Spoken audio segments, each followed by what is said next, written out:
အားလုံးပဲမင်္ဂလာပါဒီ training video လေးမှာတော့ peptide အားစာဆိုတဲ့အစာအိမ်တွေမှာကုသနိုင်တဲ့ proton pump inhibitors နဲ့ GI GABA တွေအားလုံးအကြောင်းကိုခြုံပြီးပြောသွားမှာပါအဲ့ဒီနေရာမှာမိုးသစ္စာမီမှရရှိနိုင်တဲ့ PPI GI GABA တွေကိုတစ်ခုချင်းအသေးစိတ်ပြောတာထက်စာရင်စီတစ်မျိုးချင်းစီရဲ့ key selling points တွေကိုပြောသွားမှာဖြစ်တဲ့ကြောင့်မို့ဒီချာလေးမှတ်သားထားဖို့လိုပါတယ်ဆေးတွေအကြောင်းကိုစမပြောခင်မှာလူတစ်ယောက်ရဲ့အစာချိစနစ်မှာပါဝင်တဲ့အတွင်းကလေးစားလေးကိုအနေငယ်ပြင်ကြည့်အောင်ပါလူတစ်ယောက်အစာစားလိုက်ပြီဆိုလို့ရှိရင်စာမျိုးချမယ် esophagus ဆိုတဲ့အစာမျိုးပြုံးပါမယ်ပြီးတော့ရင် stomach ဆိုတဲ့အစာရင်းထဲမှာအစာတွေကို acid နဲ့ခြေဖြတ်လိုက်မယ်ခြေဖြတ်ပြီးသားအစာတွေကို small intestine ဆိုတဲ့ဥသိမ်းထဲကိုရောက်မယ်ပြီးရင် large intestine ဆိုတဲ့ဥမာကြီးတွေကိုရောက်မယ်ပေါ့အဲ့တော့ဒီဥသိမ်းနဲ့ဥမာကြီးရဲ့မှာခြေဖြတ်ပြီးသားအစာတွေကနေမှာခန္ဓာကိုယ်အတွက်လိုအပ်တဲ့အာဟာရတွေကိုစုပ်ယူမယ်ပေါ့အဲ့တော့မလိုအပ်တဲ့အာဟာရတွေကိုတော့ rectum နဲ့အစာအောင်အိမ်နဲ့တုံလောင်ထားပြီးတော့ anus ကနေပြီးတော့ဆွတ်ထုတ်မှာဖြစ်ပါတယ်အဲ့ဒီအစာခြေစနစ်မှာဒီ organ တွေအပြင်တခြားဘာတွေပါသေးလဲဆိုရင် liver ဆိုတဲ့အသေးရဲ့ gallbladder ဆိုတဲ့သေးချီအိတ်ရဲ့ပြီးရင်အစာခြေဖို့အတွက်အဓိကလိုအပ်တဲ့ enzymes တွေကိုထုတ်ပေးမယ် pancreas ဆိုတဲ့မုတ်ချိုအိတ်တွေပါဝင်ပါတယ်digestive system အကြောင်းကျုပ်သိပြီးသွားရင်နောက်မှာဆိုရင်တော့အစာအိမ်ထဲမှာရှိတဲ့ acid တွေကြောင့်နည်းနည်းပြောချင်ပါတယ်အစာအိမ်လို့ပြောတဲ့အခါမှာဆိုလို့ရှိရင်အစာအိမ်ထဲမှာထွက်မဲ့ acid ကြောင့်လည်းသူတို့ကိုထုတ်ပေးမဲ့ proton pump ဆိုတာကလည်းမသိမဖြစ်ပါပဲအစာအိမ်ရဲ့ဦးလန့်နံရံတစ်လျှောက်မှာရှိတဲ့ cells တွေကနေပြီးတော့ proton pump ဆိုတာလေးရှိရပေါ့နော်အဲ့ proton pump H+K+ATPase ဆိုတဲ့ pump လေးကနေပြီးတော့အစာအိမ်လေးကို HCl ဆိုတဲ့ acid တွေထုတ်ပေးရပေါ့နော်အဲ့ဒီ acid ကခန္ဓာကိုယ်အတွက်လည်းအကျိုးပြုတဲ့နေရာမှာပါဝင်ပါတယ်ဘာလဲဆိုရင်တော့ဒီအစာခြေဖြတ်တဲ့နေရာမှာလေသူက HCl ကလှုပ်ဆောင်ပေးတယ်ဒါအပြင်အစာအိမ်လေးကိုဝင်ရောက်လာတယ်ပေါ့နော်မကောင်းတဲ့ပိုးမွှားတွေကိုလည်းဒီ acid ကြောင့်မလို့သေစေနိုင်တယ်ပေါ့အဲ့ဒီအတွက်ကြောင့်မလို့အစာအိမ်လေးဦးလမ်းကြောင်းတစ်လျှောက်ကိုလေ protect လုပ်ပေးနိုင်တယ်ပေါ့နော်acid ကကောင်းတာတွေပဲလားဆိုတော့လည်းမဟုတ်ပါဘူးဒီလိုမျိုး acid တွေအများများသွားတဲ့အတွက်ကြောင့်လည်းဘာတွေဖြစ်နိုင်လဲဆိုရင်ဒီ acid ကအစာရင်ရဲ့နံရံတွေကိုစားလောင်သွားတဲ့အခါမှာဆိုလို့ရှိရင်တော့အစာရင်အနာတွေဖြစ်လာနိုင်ပါတယ် peptic ulcer ဆိုတဲ့အစာရင်အနာတွေပါဒီအတွက်ကြောင့်မလို့ dyspepsia ဆိုတဲ့အစာမကြေတာတွေဖြစ်လာနိုင်တယ်နောက်တစ်ချက်ကကြတော့ပုံမှန်ဆိုရင်ကျွန်တော်တို့အစာရင်ထဲမှာရှိတဲ့ acid တွေကအစာအိမ်ထဲမှာပဲအလုပ်လုပ်ရတယ်ပေါ့နော်အဲ့ဒီမှာအစာအိမ်ထဲမှာ acid တွေတိတ်များလာပြီဆိုလို့ရှိရင်တော့အစာအိမ်ထဲကနေပိုရှန်ပြီးတော့အပေါ်မှာရှိတဲ့အစာမျိုးပြုံတွေကိုတက်သွားတယ်ပေါ့နော်အဲ့ဒီခါကျလို့ရှိရင်အစာမျိုးပြုံတွေကို acid တွေကစားလောင်သွားတဲ့အတွက်ကြောင့်မလို့အစာမျိုးချတာနဲ့နာတာတွေပူတာတွေဖြစ်လာတယ်အဲ့ဒါကို GERD လို့ခေါ်တယ်ပေါ့နော်အစာအိမ်ချင်ပြန်ယောဂလို့ခေါ်ပါတယ်အစာအိမ်ထဲကရှိတဲ့ acid တွေကအစာမျိုးပြုံတွေကိုပြန်ရောက်တဲ့ဥစ္စာကို GERD လို့ခေါ်တာပါအဲ့ဒီအတွက်ကြောင့်မလို့ကြာလာရင်ဘာဖြစ်လာလဲဆိုတော့ erosive esophagitis လို့ခေါ်တယ်အစာမျိုးပြုံတွေပါရောင်ပြီးတော့အနာတွေဖြစ်လာပါတယ်နောက်ဆုံးအဆိုးဆုံးကတော့ဒီ acid တွေရဲ့နောက်ဆက်တွဲရနေပြီးတော့ကင်ဆာအထိပြောင်းသွားနိုင်ပါတယ်ဒါကြောင့် acid တွေကိုများလာပြီဆိုလို့ရှိရင် short ချပြီးတော့ဒီယောဂတွေကိုကာကွယ်ပေးဖို့လိုအပ်ပါတယ်အဲ့တော့ acid ကြောင့်ဖြစ်တဲ့ရှေ့ကပြောခဲ့တဲ့ယောဂတွေကနေတဆင့်နောက်ဆက်တွဲတွေဆိုဘာအထိဖြစ်နိုင်လဲဆိုရင် bleeding ဆိုတဲ့အစာရင်သွေးချောပေါက်တာသွေးအန်တာတွေအထိဖြစ်နိုင်တယ်နောက်တစ်ခုကကျတော့ perforation ဆိုတဲ့အစာအိမ်ပေါက်တာတွေခဏအစာရင်အနာဖြစ်လာတဲ့အခါမှာဒီအစာရင်နံရံလေးတွေကအမာရွတ်လိုမျိုးဖြစ်သွားပြီးကျဉ်းသွားတဲ့အခါမှာ gastric obstruction ဆိုတဲ့ဥပိတ်တာတွေဖြစ်နိုင်တယ်နောက်ဆုံးအဆိုးဆုံးကတော့ gastric cancer ဆိုတဲ့အစာရင်ကင်ဆာအထိဖြစ်နိုင်ပါတယ်ဒါကြောင့် acid တွေကိုလိုရာထက်မပိုလာအောင်ပိုလာပြီဆိုတာနဲ့ဆေးကုသဖို့ကာကွယ်ဖို့အတွက်အရေးကြီးပါတယ်အစာအိမ်အနာဖြစ်ရတဲ့အကြောင်းရင်းကတော့အများကြီးရှိရပေါ့နော် increase attack ဆိုတဲ့တိုက်ခိုက်တာများလို့ဖြစ်နိုင်တယ် weak defense ဆိုတဲ့ခုခံမှုအားနည်းသွားလို့ဖြစ်နိုင်တယ်ပေါ့နော်တိုက်ခိုက်တာများတယ်ဆိုတာတွေကတော့ဘာတွေလဲဆိုရင် hyperacidity ဆိုတဲ့gastric acid တွေအစာရင်တွေက acid တွေများသွားလို့ဖြစ်နိုင်တယ်အကိုက်ခဲပျောက်စေးလို့ခေါ်တဲ့ NSAID အကြောင်းဖြစ်နိုင်တယ်အရက်တောက်တာတွေများလို့ဖြစ်နိုင်တယ်ပေါ့နော် weak defense ဆိုတာကတော့ခန္ဓာကိုယ်ကခုခံနိုင်တဲ့အားနည်းသွားတာကတော့ဘယ်လိုဟာတွေလဲဆိုရင် Helicobacter pylori ဆိုတဲ့အစာအိမ်အနာကိုဖြစ်စေတဲ့ယောဂပိုးကြောင့်ဖြစ်နိုင်တယ်ပေါ့နော်နောက်တခြားသော smoking တွေ stress တွေကြောင့်လည်းအစာအိမ်အနာကိုဖြစ်စေပါတယ်အဲ့တော့ acid related peptic ulcer disease ဆိုတဲ့အစာအိမ်အနာကိုကုတဲ့အခါမှာ anti ulcer drugs တွေအပိုင်းရှိလဲဆိုလို့ရှိရင် acid ထွက်တာကိုလုံးဝသွားပြီးပိတ်လိုက်မယ် proton pump inhibitors တွေပါတယ်ပေါ့နော်အဲ့ဒီမှာတော့ pantoprazole တို့ rabeprazole တို့ omeprazole တို့ပါပါမယ်နောက်တစ်ခုကတော့ထွက်ပြီးသား acid တွေကိုဓာတ်ဖြည့်ပေးလိုက်မယ် neutralize the acid လုပ်ဖို့အတွက်ဆိုလို့ရှိရင်တော့ antacid တွေရှိပါတယ်အဲ့မှာတော့ aluminum hydroxide aluminum phosphate magnesium hydroxide တွေပါဝင်ပါတယ်နောက်တစ်ခုကတော့ထွက်ထားတဲ့ acid တွေကဒီအစာအိမ်နံရံကိုဓာတ်ရိုက်သွားပြီးတော့ဒုက္ခမပေးနိုင်အောင်လို့ protective or coating layer လေးဖြစ်အောင်လုပ်ပေးမယ် sucralfate gel ဆိုတဲ့ ulcer protective agent လေးရှိပါတယ်PPI ကိုပြောမယ်ဆိုလို့ရှိရင်သူကအစာအိမ်တွေက acid ထွက်တာကိုလျှော့ချပေးတဲ့အတွက်ကြောင့်မလို့အစာအိမ်အနာတွေကိုကုတဲ့နေရာမှာသုံးလို့ရတယ်။နောက်တစ်ခုကကြတော့ဒီအကိုက်ခဲပျောက်စီတွေကြောင့်မလို့အစာအိမ်နာဖြစ်တာတွေကိုလည်းကာကွယ်ကုသပေးနိုင်တယ်။စစ်ထက်တာရေရောကျသွားတဲ့အတွက်ကြောင့်မလို့ GERD ဆိုတဲ့ gastroesophageal reflux disease မှာ acid တွေဒီအစာမျိုးပြုံတွေကိုပြန်တက်ပြီးတော့အစာမျိုးပြုံတွေရောင်သွားတဲ့ယောဂတွေကိုလည်းကုသပေးနိုင်တယ်ပေါ့နော်ဒီ GERD ကိုကုသတဲ့နေရာမှာအစာအိမ်နဲ့ဦးလန်းကြောင့်ကျွမ်းကျင်တဲ့လူတွေထုတ်ထားတဲ့ guideline မှာဆိုလို့ရှိရင် PPI ဆိုတဲ့ proton pump inhibitors တွေကို10 ပတ်လောက်ထိအောင်ပေးထားရမယ်လို့ပြောထားပါတယ်ဒါလေးကတော့ PPI တွေက GERD ဆိုတဲ့အစာအိမ်ချင်းပြန်ယောဂါမှာဘယ်လိုသက်သာစေလဲဆိုတာကြည့်မယ်ဆိုရင် healing ဆိုတဲ့အနာကျက်နှုန်းကိုလည်းပိုကောင်းစေတယ် heartburn ဆိုတဲ့ရင်ပူတာတွေကိုလည်းမြန်မြန်သက်သာစေတယ် and regurgitation relief ဆိုတဲ့ပြုတ်အနာတွေကိုလည်းသက်သာတာကိုတွေ့ရပါတယ်နောက်တစ်ခုက eradicating helicobacter pylori infection ဆိုတော့အစာအိမ်ပိုးတွေကိုနှိမ်နင်းတဲ့အခါမှာလည်း PPI ကိုပိုးသက်ဆေးတွေနဲ့တွဲပြီးတော့သုံးရပါမယ်။နောက်တစ်ချက်က managing Zollinger-Ellison syndrome ဆိုတဲ့လမ်းကြောင်းမှာအကျိတ်တွေများပြီးတော့ acid ထွက်တာဖြစ်အများများနေတဲ့ယောဂတွေမှာလည်းသူက acid ကိုပိတ်အောင်လုပ်ပြီးတော့သုံးပြနိုင်ပါတယ်။ ICU ဆိုတဲ့အထူးကြပ်မတ်ကုသဆောင်မှာရှိနေတဲ့လူနာတွေက stress တွေများလာတဲ့အတွက်ကြောင့်မလို့ဟော်မုန်းတစ်မျိုးထွက်လာတယ်ပေါ့အဲ့ဒီဟော်မုန်းက acid ထွက်တာကိုများစေတယ်အဲ့တော့ acid ထွက်တာများတဲ့အတွက်ကြောင့်မလို့အစာအိမ်နာတွေဖြစ်လာတယ်ပေါ့အဲ့လို condition မှာလည်း PPI ကို intravenous ဆိုတဲ့ထိုးဆေးအနေနဲ့ပေးလို့ရတယ်နောက်တစ်ခုကကြတော့ဒီအစာအိမ်အနာတွေရဲ့နောက်ဆက်တွဲအနေနဲ့သွေးယိုတာတွေဖြစ်ခဲ့ပြီဆိုလို့ရှိရင်လေ intravenous ဆိုတဲ့ထိုးဆေးအနေနဲ့ထိုးပေးလို့ရပါတယ် PPI ကို promotion ဝင်လို့ရတယ် target doctors တွေဆိုပြီးရေးထားပေမဲ့တကယ်တမ်းတော့ PPI ကိုဆရာဝန်တိုင်းလိုလိုအသုံးပြုကြပါတယ်အဲ့ဒီကမှအသုံးများမဲ့ဆရာဝန်မျိုးပြောရမယ်ဆိုရင်အစာအိမ်နဲ့ဦးလန်းကြောင့်ထူကူတွေနောက် general physician အထွေထွေသမားတော်တွေအသေးယောဂအထူကူတွေ general surgeon ဆိုတဲ့ခွဲစိတ်အထူကူတွေနောက်အကိုက်ခဲပျောက်စီအများအဲ့သုံးရတဲ့အယူအထူကူဒီနောက် steroid လို့ခေါ်တဲ့ဆေးတွေသုံးရမယ် dermatologist ဆိုတဲ့ရေးပြအထူးကူဟော်မုန်းသမားတော်လို့ဆိုလို့ရှိရင်သူတို့ပေးတဲ့ဆေးတွေ side effects ကိုဆိုးကျိုးတွေဘေးထွက်ဆိုးကျိုးတွေမရအောင်လို့ PPI နဲ့တွဲပြီးသုံးရပါတယ်။နောက် hematologist ဆိုတဲ့သွေးယောဂအထူးကူသမားတော်တွေနောက်အကိုက်ခဲပျောက်ဆေးတွေရော steroid တွေရောပေးရတဲ့အယူစစ်သမားတော်တွေနဲ့နောက်သွေးကျဲဆေးတွေပေးရတဲ့ cardiologist နှလုံးသမားတော်တွေစီမှာလည်းအဓိကဝင်လို့ရပါတယ်။အဲ့တော့ PPI နေဘာတွေရှိလဲဆိုတာကြည့်မယ်ပေါ့နော်ပြီးတော့မိုးသစ္စာမြေမှာဘယ်လို PPI နေရလဲဆိုတာလေးလေ့လာကြည့်ရအောင်ပါအဲ့တော့ PPI နဲ့မှာ first generation ဆိုတဲ့ PPI နဲ့မှာဆိုရင် omeprazole ဆိုတာရှိရယ် lansoprazole ဆိုတာရှိရယ် and pantoprazole ဆိုတာရှိရယ်ပေါ့နော် second generation နဲ့မှာတော့ rabeprazole ဆိုတာရယ် s-omeprazole ရယ်ဆိုပြီးတော့ရှိပါတယ်အဲ့တော့ omeprazole ဆိုလို့ရှိရင်တော့မိုးသစ္စာမြေမှာ esmozole ဆိုတဲ့နာမည်နဲ့တောက်ဆေးရှိပါတယ်။ pantoprazole ဆိုလို့ရှိရင်တော့သူတစ်မျိုးတည်းဆိုရင် pantostat ဆိုတာတောက်ဆေးရှိပြီးတော့ pentazole ဆိုတဲ့ injection ထိုးဆေးပုံစံနဲ့လာတယ်။နောက်တစ်ခုက pantoprazole ကို domperidone ဆိုတဲ့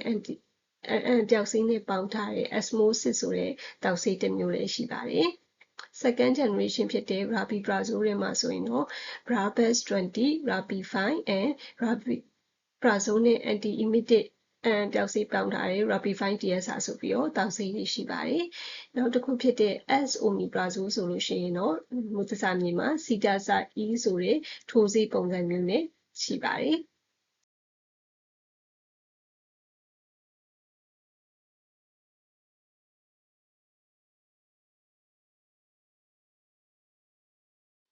အဲ့တော့အရှိမပြောခဲ့တဲ့ PPI နေရာတော့အများကြီးတွေ့ခဲ့ပါတယ်။အဲ့ဒီနေရာမှာဘလို့ PPI မျိုးကိုရွေးချယ်ပြီးသုံးရမလဲဆိုတာကြည့်မယ်ဆိုရင်အကြမ်းမြင်အဖြစ် PPI အားလုံးကတော့ acid ကို short ချပေးတဲ့အတွက်ကြောင့်မလို့ acid reduction ဆိုတဲ့ acid ရော့အောင်လုပ်တဲ့အနေနဲ့ပေးချင်ရင်တော့ any PPI any generation ကြိုက်တဲ့ PPI ရွေးချယ်ပြီးသုံးပါ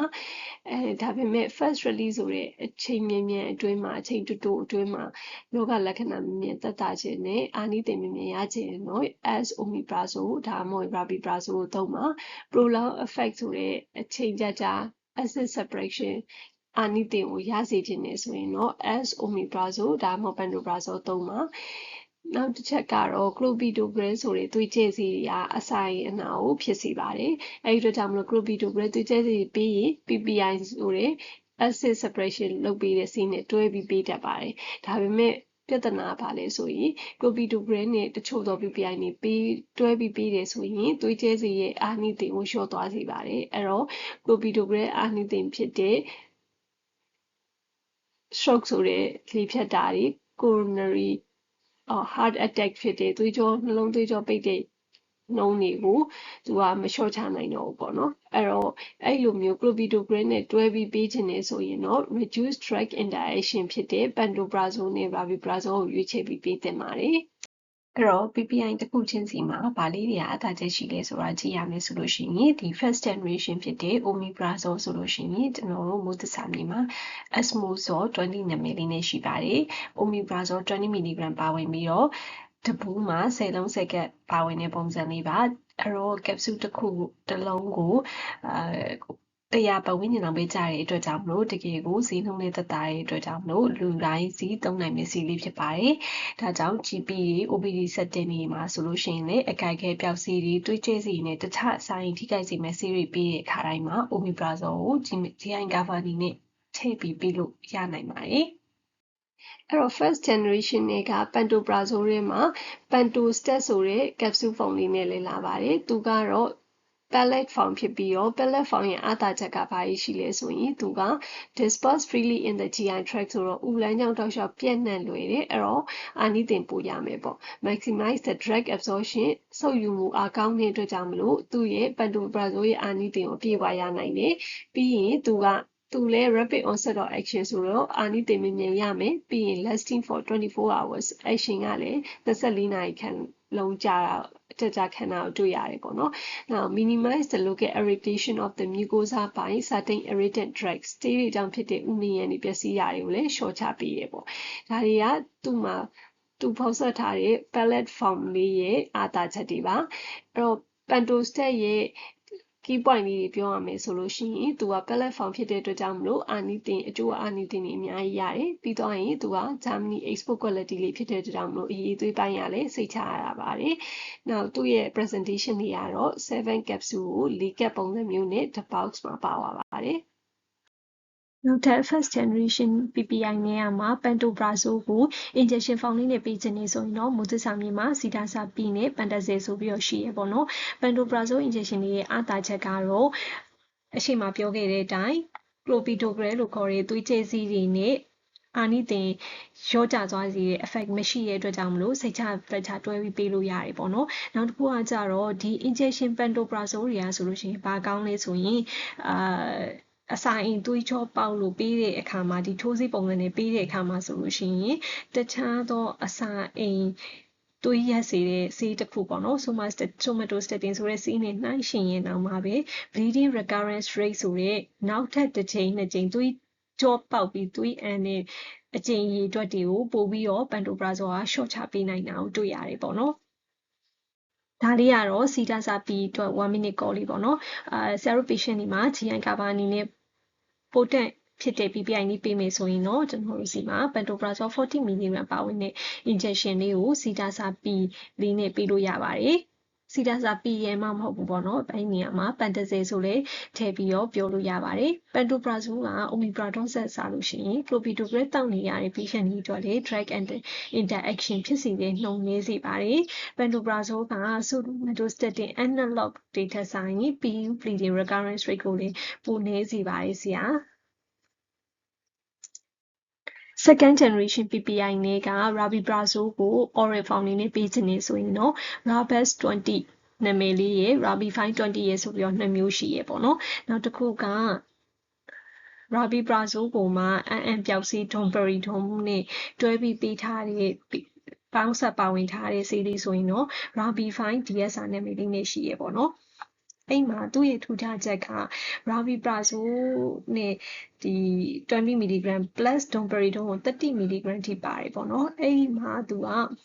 Rabiprazole ကိုလေ pellet form လေးနဲ့ပေးထားတဲ့အတွက်ကြောင့်မလို့စုပ်ယူမှုအားပိုကောင်းနေဒါအပြင် Domperidone ကလည်းသူက immediate release pellet ဆိုတဲ့ဆေးအာနိသင် immediate ဆိုတဲ့အတိုင်းပဲဆေးအာနိသင်မြင်မြင်ရတယ်ဒါကြောင့်လူနာကမြင်မြင်သက်သာတယ်ပေါ့နော်ဒါအပြင်သူ့မှာပါတဲ့30 mg နဲ့ရမှာ20 mg ဒီ sustain release form အနေနဲ့ပါတဲ့အတွက်ကြောင့်မလို့ sustain ဆိုတဲ့အတွက်ကြောင့်အချိန်အကြာကြီးသူကအာနိသင်ကိုပေးစွမ်းနိုင်တယ်ဒါကြောင့်လူနာကအချိန်ကြာပို့ပြီးတော့သက်သာစေရပေါ့နော်ဒါကြောင့် complete combination formula for the gut disease တွေအစာရင်အနာတွေ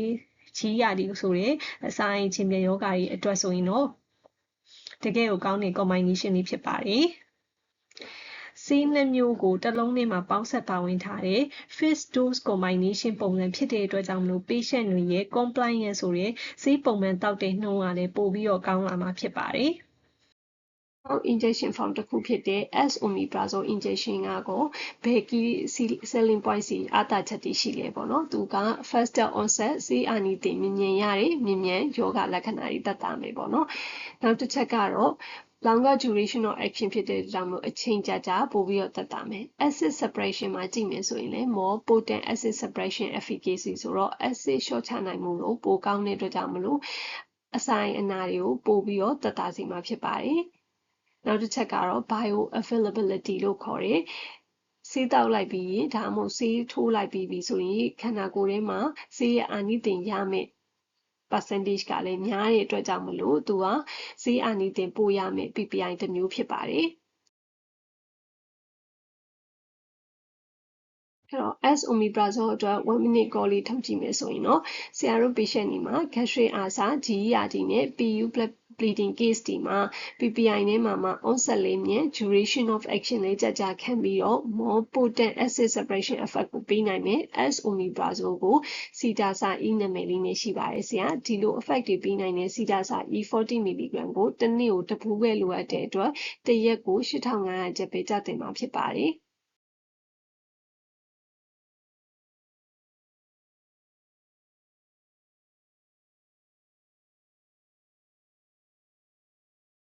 အဲ့တော့ dual action with PPI နဲ့ anti-emetic ပေါ့နော် proton pump inhibitor နဲ့အန်ပျောက်ဆေးပေါင်းထားတဲ့ဆေးထဲမှာဆိုရင်တော့ osmosis ဆိုတဲ့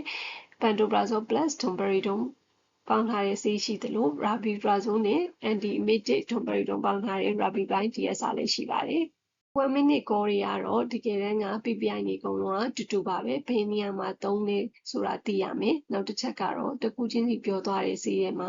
ဘာ key selling points တွေရှိလဲဆိုတာကိုထည့်ပြောလိုက်ရပါပြီနမူနာအနေနဲ့ကြည့်မယ်ဆိုရင် Rabify DSR မှာဆိုရင်တော့သမီးတို့စီမှာ peptic ulcer နဲ့ GERD အတွက်ဆိုရင် Rabiprazole 20 mg နဲ့ Domperidone 30 mg ပါဝင်တဲ့ capsule လေးကို Rabify DSR နာမည်လေးနဲ့ရှိပါတယ်ဆရာ Rabify DSR က phase 2 combination လေးဖြစ်တဲ့အတွက်ပေးပါတဲ့ကိုလည်းရောချပြီးသားဖြစ်မှာပါဆရာ Rabify DSR capsule လေးက pellet form ဖြစ်တဲ့အတွက်ကြောင့်မလို့စုပ်ယူမှုအားကောင်းပြီးတော့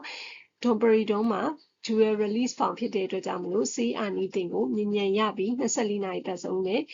ရရှိစေမှာဖြစ်ပါတယ်ဆရာ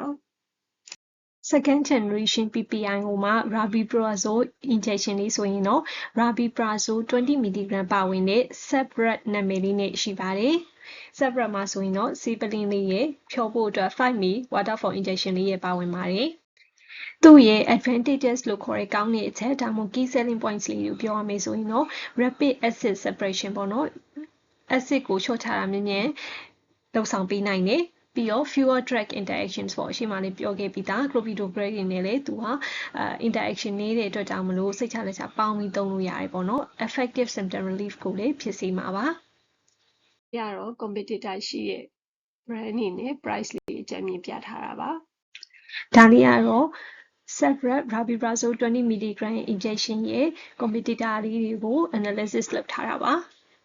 ဒါလေးကတော့မုသစာမီမှာရှိရဲ့ PPI နည်းကိုအနည်းချုပ်လေးပြပြထားတာပါ brand name လေးနဲ့ key points လေးတော့မှတ်သားထားဖို့လိုပါတယ်အဲ့တော့ peptide အာစာအတွက်အစာအိမ်နာအတွက်ပေးရစီမှာ acid secretion ကိုပိတ်လိုက်တဲ့ gastric acid secretion ကိုပိတ်လိုက်တဲ့ဆေးတွေအကြောင်းပြောပြီးသွားပြီဆိုတော့ neutralization of gastric acid ပေါ့နော်ထွက်ပြီးသား acid တွေကို neutralize လုပ်ပေးမယ် base or acid neutralizer antacid တွေအကြောင်းဆက်ကြည့်ရအောင်ပါ antacid တွေကဆိုရင်သူတို့က neutralize the acid ရဲ့အာနိသင်ကိုခြေဖြတ်ပေးမှာပါပြီးရင်သူရဲ့ duration of action က30 to 60 minutes လောက်ပဲခံပါတယ်အဲ့တော့ types မှာဆိုရင်နှစ်ခုရှိရပေါ့နော် systemic သွေးကြောတွေကိုအာနိသင်ရောက်စေမယ့်ဆေးနဲ့ non systemic ရဆိုပြီးရှိရ systemic ထဲမှာဆိုရင်တော့ sodium bicarbonate ဆေးတွေပါပြီးတော့ non systemic ကတော့ဒီ X only on the stomach အဆိုင်မှာပဲအာနိသင်ပြမယ် aluminum hydroxide magnesium hydroxide and aluminum phosphate တွေပါပါတယ်antacid တွေကတော့ acid ထွက်တာကိုပိတ်တာမဟုတ်ပေမဲ့ acid ကြောင့်ဖြစ်လာမယ့် pain ဆိုတဲ့နာကျင်တာတွေကိုသက်သာစေမှာဖြစ်ပါတယ်အဲ့တော့ antacid နှစ်မျိုးတွေကဘာတွေများကွာခြားလဲပေါ့နော် systemic ဆိုလို့ရှိရင်သူကသွေးကြောတွေကိုလည်းဆုပ်ယူသွားတဲ့ကြောင့်အာနိသင် rapid မြန်ရတယ်ဘာကြောင့်လဲ short acting ပဲခဏပဲခံနေပြီးရင် carbon dioxide ဆိုတဲ့ thread တစ်မျိုးထွက်လာတဲ့အတွက်ကြောင့်မလို့သူကအစာအိမ်ထဲမှာ distension ဆိုတဲ့အစာအိမ်တင်ကားနေတာနောက်တစ်ခုက discomfort နေလို့ထိုင်လို့မကောင်းတာတွေဖြစ်လာတယ်ပေါ့နော်နောက်တစ်ခုက short lasting acid rebound occurs acid ကိုချေမှုန်းနေမယ်လေ acid တွေပြန်ပြီးထွက်လာတာတွေပြန်ပြီးတော့ကြုံရနိုင်ပါတယ် non systemic ဆိုတဲ့ group ထဲမှာဆိုရင်တော့ကျွန်တော်တို့ရဲ့ alujet aluminum phosphate ပါတယ်ပေါ့နော်သူကတော့စောစောကပြောသလို carbon dioxide တွေမထွက်တဲ့အတွက်ကြောင့်မလို့သူ့ရဲ့ side effects ဆိုကြဘေးထွက်ဆိုကြအနေနဲ့ဗိုက်တင်းတာတွေဗိုက်မကောင်းတာတွေလည်းခံစားရမှာမဟုတ်ပါဘူးနောက်တစ်ခုက rebound acidity ဆိုတဲ့ acid ပြန်ပြီးတက်လာတဲ့ဥစ္စာကိုလည်းသူကလျော့နေစေပါတယ်အဲ့ကျွန်တော်တို့ရဲ့ alujet ဆိုတဲ့ဆက်ရှိပေါ့နော်ဒီအရေးထုတ်လေးထဲမှာဆိုရင် composition ဘာတွေပါဝင်လဲဆိုရင် aluminum phosphate gel 2 gram ပါဝင်ပါတယ်သူက suspension ဆိုတဲ့အရေးတိုက်ဖြစ်ပြီးတော့19 ml ပါပါတယ် action နဲ့ toxicity ကိုကြည့်မယ်ဆိုရင်သူက immediate antacid relief within minutes ပေါ့နော်ဒီမှာပြောထားတာဆိုရင်9မိနစ်အတွင်းတော့အမြန်ဆုံးသက်သာစေရပါပြီးရင်သူကတခြားသောအလူမီနီယံအနေနဲ့မတူတဲ့အချက်ကတော့ lesser toxicity than other aluminum hydroxide တို့လိုမျိုးခန္ဓာကိုယ်မှာ aluminum toxicity လည်းမရစေပါဘူးပိုပြီးကောင်းတဲ့အချက်ကတော့သူက vanilla taste လေးဖြစ်တဲ့အတွက်ကြောင့်မလို့အနံ့ရတာလည်းကောင်းတဲ့အတွက်ကြောင့်မလို့လူနာတွေအတွက်တောက်သုံးရပို့အဆင်ပြေပါတယ်ပြီးရင် Germany export quality လေးဖြစ်တဲ့အတွက်ကြောင့်မလို့အရေးသွေးပိုင်းရလည်းစိတ်ချရပါတယ်အရှိရပြောခဲ့တဲ့အလူမီနီယံဟိုက်ဒရိုဆိုက်ဆိုတဲ့ဆေးတွေနဲ့အလူချဲအလူမီနီယံဖော့စဖိတ်နဲ့ဘေးဟာကွာခြားလဲပေါ့နော်အလူချဲကဘာတွေများပိုကောင်းတာလဲဆိုတော့ကြည့်မယ်ဆိုရင်သူကအလူချဲဆိုတဲ့အလူမီနီယံဖော့စဖိတ်ကအဆိုင်ထဲမှာပဲအဓိကလုပ်ပေးတယ်ခန္ဓာကိုယ်သွေးကြောတွေကိုပျော်ဝင်တာတွေဆုပ်ယူတာတွေကနေတယ်ပေါ့အဲ့ဒီအတွက်ကြောင့်မလို့အလူမီနီယံဖော့စဖိတ်ကအလူမီနီယံဟိုက်ဒရိုဆိုက်ထက်စားလို့ရှိရင်ခန္ဓာကိုယ်ကိုအလူမီနီယံ toxicity အဆိပ်တင်တာတွေကိုနည်းစေတယ်အဲ့ဒီအတွက်ကြောင့်မလို့သူကပိုပြီး safe လေးဖြစ်တဲ့ efficacy ဆိုတဲ့အကျိုးသက်ရောက်တာလည်းပိုကောင်းတယ်ပေါ့produce the prompt relief of ASA pain အဆိုင်အနာသက်သာတာကိုလည်းအချက်ချင်းမြင်မြန်သက်သာစေရဲ့အရှိဟာပြောခဲ့သလိုပဲ9မိနစ်အတွင်းသက်သာစေရပါ much less constipation than aluminum hydroxide aluminum hydroxide ထက်စားလို့ရှိရင်ဝမ်းချုပ်တာတွေကိုလည်းလျော့နေစေတယ်ပြီးရင်ခန္ဓာကိုယ်ထဲမှာ calcium နဲ့ phosphate တွေကိုလည်းပြောင်းလဲမှုမရှိတဲ့အတွက်ကြောင့်မလို့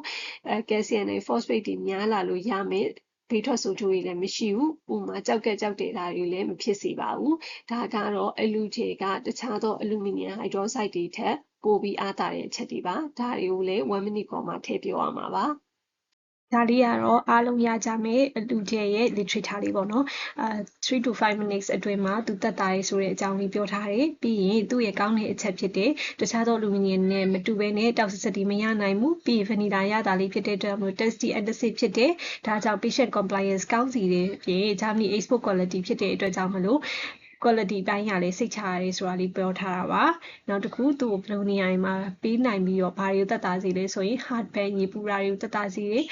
acid ကိုခြေဖြတ်ပေးတဲ့အတွက်ကြောင့်မို့ stomach အစာရင်အနာရင်နဲ့အစာရင်ရောင်ရမ်းတာ gastritis တွေကိုလည်းသက်သာစေလို့ပြောထားပါတယ်1 to 2 session between meals ပေါ့နော်စားတစ်ခု တဲ့တစ်ခုကြားထဲမှာတစ်ထုပ်ကနေနှစ်ထုပ်အထိတောက်နိုင်တယ်လို့ပြောပါတယ်အဲ့ဒီမှာအလူမီနီယမ်ဖော့စဖိတ်ကဒီအလူဂျယ်လေးอ่ะပေါ့နော်ဘာတွေကောင်းလဲဆိုလို့ရှိရင်ねသူက early rebleeding ပေါ့အရှိမပြောခဲ့တဲ့အစာအိမ်အနာတွေရဲ့နောက်ဆက်တွဲဖြစ်တဲ့အစာအိမ်သွေးကြောပေါက်တာတွေကိုဘယ်လိုဒီကာကွယ်ပေးနိုင်လဲဆိုလို့ရှိရင် PPI တစ်မျိုးလေးပေးတယ်ဆိုလို့ရှိရင်သူ့ရဲ့ဖြစ်နိုင်တဲ့ရာခိုင်နှုန်းက73ရာခိုင်နှုန်းလောက်ထိရှိသေးတယ်ဒါပေမဲ့ PPI ကိုမှအလူဂျယ်လိုမျိုးအလူမီနီယမ်ဖော့စဖိတ်ဂျယ်လေးနဲ့တွဲပြီးပေးလိုက်တယ်ဆိုလို့ရှိရင်တော့တဲ့ early rebleeding rate နောက်ထပ်ပေါ့နော်သွေးကြောပေါက်ပြီးသွေးထွက်နိုင်ခြေကို3% လောက်ပဲလျှော့ရတယ်ပေါ့နော်ဒါကြောင့်ဒီ early rebleeding rate တွေကို PPI နဲ့အလူမီနီယမ်ဖော့စဖိတ်ဂျယ်သာတွဲပြီးပေးလိုက်တယ်ဆိုလို့ရှိရင်တော့တိတိတတ်တာ short ချပေးနိုင်တာတွေ့ရတယ်ပေါ့နော်ဒါလေးတွေကတော့ Illugen ရဲ့ competitor တွေနဲ့သူ့ရဲ့ price လေးတွေပါဓာတ်ရိုက်တူတာတော့မရှိဘူးပေါ့နော်ဒီ antacid အမျိုးအစားလေးတွေပဲကွာသွားတာပေါ့နောက်တစ်မျိုးကတော့ mucosa protected ဒါမှမဟုတ်ရင် asa protected လို့ခေါ်တဲ့ sucralfate ခြေပါဝင်တဲ့ Subica လေးရှိပါတယ်သူကတော့ဒီ acidic environment ပေါ့ acid တွေများနေတဲ့ condition တစ်ခုမှာသူကဒီ molecules တွေချင်းချင်းပေါင်းသွားပြီးတော့ sticky viscous ခြေလေးပေါ့ပြစ်စီစီကက်ကက်ဖြစ်သွားတဲ့ခြေပုံစံလေးနဲ့ဖြစ်ပြီးတော့အနာတွေပေါ်မှာသွားပြီးတော့ဒီ plaster လေးလိုပဲသွားပြီးအုပ်ပေးလိုက်တယ်physical barrier ပေါ့အကာအရံလေးတစ်ခုအနေနဲ့လုပ်ပေးလိုက်တယ်အဲ့အတွက်ကြောင့်မလို့အစာအိမ်နာတာတွေကိုအမြဲဆုံးသက်သာစေရဲ့အစာအိမ်အနာကျက်နှုန်းနဲ့ပိုကောင်းစေတာပေါ့အဲ့တော့ Subica မှာ sucralfate ခြေ1 gram ပါဝင်ပြီးတော့ဒီတစ်ထုပ်ကို15 ml ပါဝင်ပါတယ်ဒီလိုတစ် box မှာဆိုလို့ရှိရင်เนาะ20 sachet ဆိုရဲအထုပ်20ပါဝင်ပါတယ်သူကလေ orange flavor ဆိုတော့အိမ်မော်အရသာလေးဖြစ်တဲ့အတွက်ကြောင့်မလို့လူနာကြီးလည်းတောက်ရတာပိုအဆင်ပြေပါတယ်ကိုရီးယားမိတ်ဖြစ်တဲ့အတွက်ကြောင့်မလို့လည်း quality ဘိုင်းရစိတ်ချရပါတယ်ဒါလေးကတော့ Subica ဆိုတဲ့ sucralfate အရည်လေးကိုတစ်နေ့ကို4ချိန်ပေးလိုက်လို့ရှိရင်အစာအိမ်အနာတွေကိုကြက်တဲ့နှုန်းကိုကြည့်မယ်ဆိုရင်2ပတ်4ပတ်6 8ပတ်မှာနှိုင်းယှဉ်ကြည့်သမျှက sucralfate ခြေကပိုပြီးတော့ကောင်းတာတွေ့ရပါတယ်အဲ့တော့ sucralfate ခြေကိုပြီးမယ်ဆိုရင်အစာအိမ်အနာတွေအတွက်ဆိုလို့ရှိရင်သူကဒီတစ်ခါတောက်တစ်ထုပ်လေးကိုတစ်နေ့ကို3ချိန်တောက်ရမယ်ဒါပေမဲ့တတိထားရမှာကသူက1 to 2 hours after meal ပေါ့အစာနဲ့ဝေးတစ်နာရီနဲ့2နာရီစားပြီးတစ်နာရီနဲ့2နာရီကြာတော့မှတောက်ရမယ်reflux esophagitis ဆိုတဲ့အစာမျိုးပြုံရောင်တဲ့ယောဂတွေမှာဆိုရင်တော့တစ်ခါတောက်တစ်ထုပ်ကိုတစ်နေ့ကို4ချိန်တောက်ပေးရမယ်တကယ်လို့အစာအိမ်အနာကတော့ပျောက်သွားပြီ non active ASA ပေါ့နောက်ထပ်မဖြစ်အောင် maintenance treatment အနေနဲ့ပေးမယ်ဆိုရင်တော့တစ်နေ့ကိုတစ်ထုပ်2ချိန်ပေးရင်လုံလောက်ပါတယ်အဲ့တော့ Subica ရဲ့ key selling points ကိုကြည့်မယ်ဆိုရင် Subica လေးဟာ peptide ASA မှာ ASA protection ကောင်းကောင်းပေးနိုင်မှာမကဘူး healing rate ဆိုတဲ့အနာကျက်နှုန်းကိုလည်းပိုပြီးမြန်စေပါတယ် GERD patient တွေမှာလည်း ASA ကို barrier ဆိုတဲ့အကာအကွယ်တစ်ခုလိုမျိုးကာကွယ်ပေးနိုင်တဲ့အတွက်ကြောင့်မလို့ pain relief ကိုလည်းပိုပြီးတော့ကောင်းစေပါတယ် orange flavor လေးဖြစ်တဲ့အတွက်ကြောင့်မလို့လည်း patient compliance လည်းပိုကောင်းပါတယ်ကိုရီးယားမိတ်ဖြစ်တဲ့အတွက်ကြောင့်မလို့ quality ပိုင်းနဲ့စိတ်ချရပါတယ်ဆိုပြီးတော့ 1 minute ကိုအနေနဲ့ပြောလို့ရပါတယ်ဒါလေးကတော့အားလုံးရကြမယ် Subica ရဲ့ literature လေးပေါ့နော်ဒီမှာပြောချင်တဲ့အချက်လေးကတော့ Subica ဆိုတဲ့ sucralfate gel လေးကို pregnant woman ကိုယ်ဝန်ဆောင်မိန်းမတွေမှာလည်း antacid တွေနဲ့တွဲပြီးတော့ပေးလို့ရတယ်ပေါ့နော်ဒါဆိုရင် GERD ရဲ့ symptoms တွေကိုပို့ပြီးတော့သက်သာစေပါတယ်ဒါအပြင်တချို့တော့ပေါ့နော်ကင်ဆာဝေဒနာတွေမှာradiation therapy ဆိုတဲ့ရောင်ခြည်ပြရတာနောက် chemotherapy ဆိုတဲ့ကင်ဆာဆေးတွေသွင်းရတဲ့အခါဆိုလို့ရှိရင်လည်းဒီပါးစပ်အစာရင်အနာတွေဆိုတဲ့ပို့ပြီးတော့ဖြစ်နိုင်တယ်ပေါ့နော်အဲ့လိုအခြေအနေမျိုးမှာဆိုလို့ရှိရင်လည်း sucralfate gel ကိုပေးထားလို့ရပါတယ်အဲ့တော့ Subica နဲ့တူနိုင်တဲ့ competitor တွေပါအဲ့တော့ peptide ASA မှာကုလို့ရတဲ့ဆေးတွေမှာ acid ကိုထွက်တာကိုပိတ်လိုက်တယ် PPI နေလည်းပြီးသွားပြီ acid တွေကိုခြေဖြတ်ပေးမယ်antacid တွေလည်းပြီးသွားပြီ ASA protected ဖြစ်တဲ့ sucralfate gel လည်းပြီးသွားပြီဆိုတော့နောက်ဆုံးတစ်ခုကတော့ဒီအစာအိမ်နာကိုဖြစ်စေတဲ့ H pylori ဆိုတဲ့ပိုးကောင်ကိုနှိမ်နင်းပေးမယ်ပိုးသက်ဆေးတွေပါပါတယ်ဒါပေမဲ့အဲ့ပိုးသက်ဆေးတွေပါတဲ့အခါမှာလည်းသူက PPI နဲ့တွဲပြီးပေးရမှာဖြစ်ပါတယ် H pylori ဆိုတဲ့ဒီပိုးလေးကဘာတွေဖြစ်စေလဲဆိုရင်အစာအိမ်နာတာတွေအစာအိမ်ရောင်တာတွေအပြင်နောက်ဆုံးကုပေးထားမယ်ဆိုရင်တော့ gastric cancer ဆိုတဲ့အစာအိမ်ကင်ဆာအထိဖြစ်နိုင်ပါတယ်